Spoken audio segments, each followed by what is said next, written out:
Retenons parmi tant d'autres la restructuration des organes du parti, le rajeunissement des cadres dirigeants, la promotion des jeunes et des femmes leaders, une nouvelle politique d'adhésion.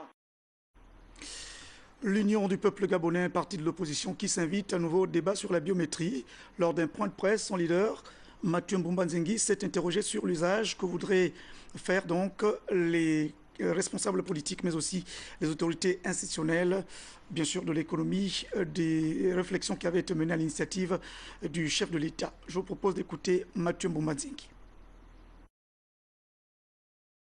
Cité par les rencontres des 28 avril et 9 mai 2011, la Cour constitutionnelle a rejeté l'idée d'un cas de force majeure relative à l'utilisation de la biométrie.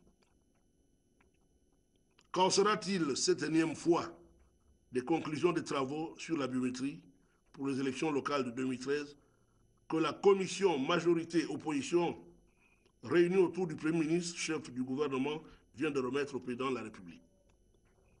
Les militantes et militants de l'Union du peuple gabonais, dont le très cher et regretté président Pierre Mamboundou demeure et demeurera l'initiateur et le père de la biométrie, émettent des vives inquiétudes quant à l'attitude bienveillante de la Cour constitutionnelle aux fins d'aboutissement à des situations électorales conciliantes pour la paix des Gabonaises et Gabonais. Et puis le leader de l'Union du peuple gabonais qui s'est par ailleurs prononcé donc sur les crimes et les assassinats. Nous y reviendrons demain. L'actualité politique toujours, cette fois la tournée du député du siège de Mbigou.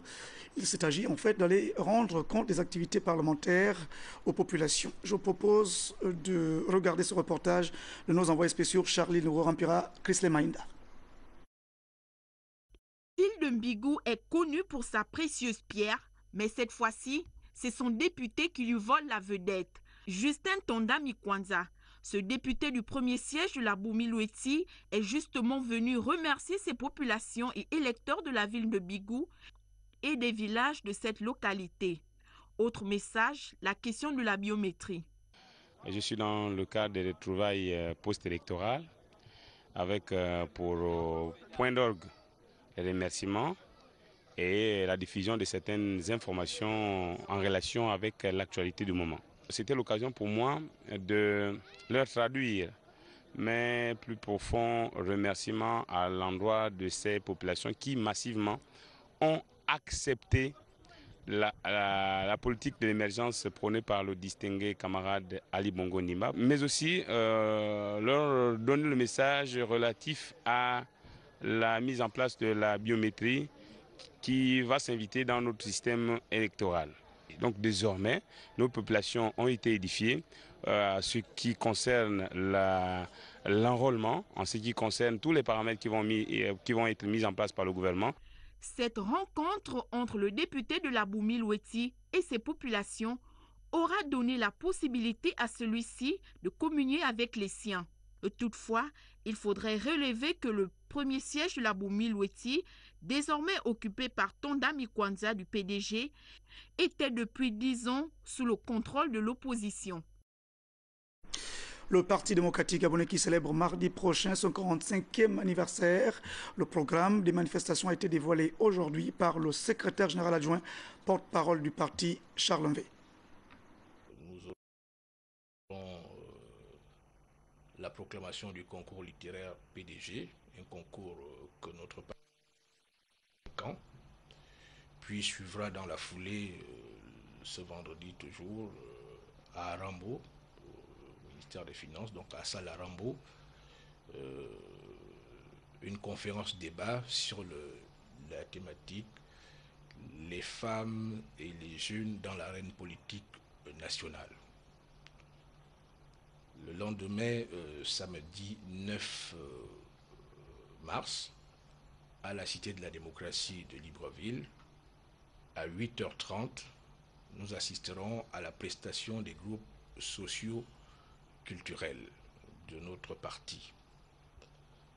Je dois préciser que cette prestation se fera en présence du distingué camarade président Ali Bongo Ondimba. le dimanche 10 mars 2013 à 14h30, il y aura un match de football féminin au stade de Nzayon entre l'équipe de l'UFPDG, donc de l'Union des femmes du Parti démocratique gabonais, et l'équipe féminine du tout-puissant Obaka de la RTG chaîne 1.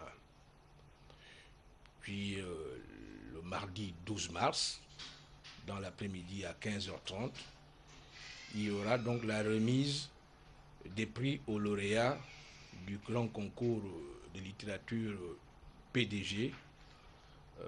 Ces prix seront remis par le distingué camarade président Ali Bongo Ondimba.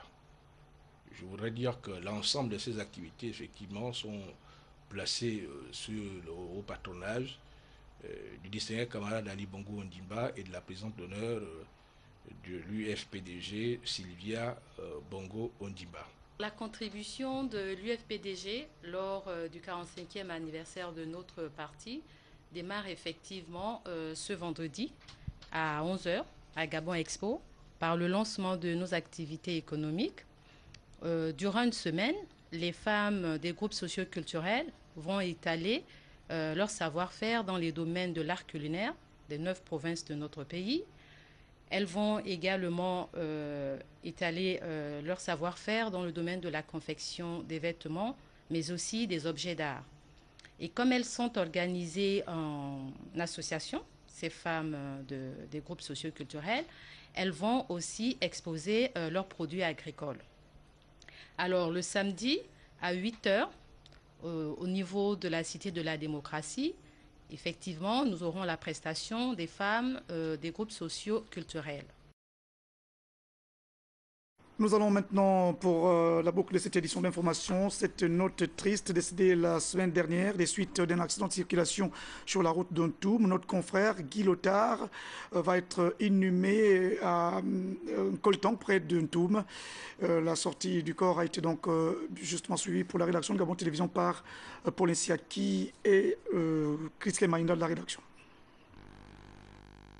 Guy Lothar, de son vrai nom Guy Martial Mbengba, effectue ici son dernier voyage, propulsé à 39 ans vers la mort à la suite d'un tragique accident de circulation il y a quelques jours sur l'axe Ntoum-Libreville. Des familles éplorées, des confrères et des amis dégoûtés par ce drame qui arrache à leur profonde affection un fils et un collègue qui a su tôt s'imposer dans un monde de la communication exigeant. Guy Martial Guy Lothar était un brillant journaliste pendant plus de 10 ans sur Télé Africa, puis un précieux collaborateur pour l'actuel ministre de l'Agriculture, dont il était, jusqu'à son décès brutal, le conseiller en communication. Après la sortie du corps et une messe de repos de l'âme à l'église Saint-Pierre, la dépouille de Guy Lothar, de notre confrère, sera acheminée sur Nkoltan, près d'Ntoum, où il sera inhumé.